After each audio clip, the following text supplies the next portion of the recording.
കലാഭവൻ മണി ഓർമ്മയായിട്ട് 10 വർഷം. പക്ഷെ മലയാളിയെ സംബന്ധിച്ച് മണിക്ക് മരണം സംഭവിച്ചിട്ടില്ല. സിനിമകളിലൂടെയും പാട്ടുകളിലൂടെയും മലയാളികളുടെ മനസ്സിൽ ഇപ്പോഴും മണിയുണ്ട്.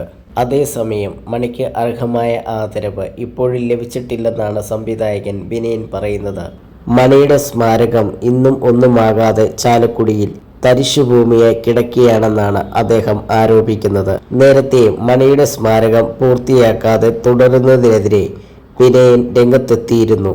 എന്തുകൊണ്ടാണ് മണിയെ മറന്നു പോകുന്നത് എന്നാണ് വിനയൻ ചോദിക്കുന്നത്.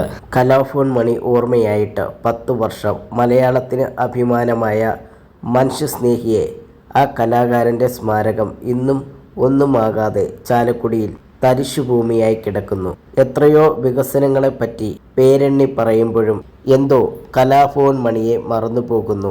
ഓർമ്മപ്പെടുത്താനായി പല പ്രാവശ്യം ഈ കാര്യം സൂചിപ്പിച്ച് ഞാൻ എഴുതുകയും ബഹുമാനപ്പെട്ട സാംസ്കാരിക മന്ത്രിയോട് അഭ്യർത്ഥിക്കുകയും ചെയ്തിട്ടുണ്ട് എന്ന് വിനയന്റെ ഫേസ്ബുക്കിൽ കുറിക്കുന്നു. ജീവിച്ചിരിക്കുന്ന പല സാംസ്കാരിക നായകന്മാരും പരിഗണിക്കാനായി സർക്കാരിന് ചുറ്റും വട്ടം വിട്ട് പറന്ന് കാര്യം നേടുന്നത് നമ്മൾ കണ്ടു. പക്ഷെ മണി മരിച്ചു പോയില്ലേ? സമൂഹത്തിന്റെ അടിത്തട്ടിൽ നിന്നും വന്ന് ജീവിതത്തിന്റെ പ്രതിസന്ധികളെല്ലാം തരണം ചെയ്ത് മലയാളികളെ വിസ്മയിച്ച ആ കലാകാരനെ മറന്നു പോകുന്നു എന്നത് സാംസ്കാരിക കേരളത്തിന് അപമാനമാണെന്നും വിനയൻ പറയുന്നു.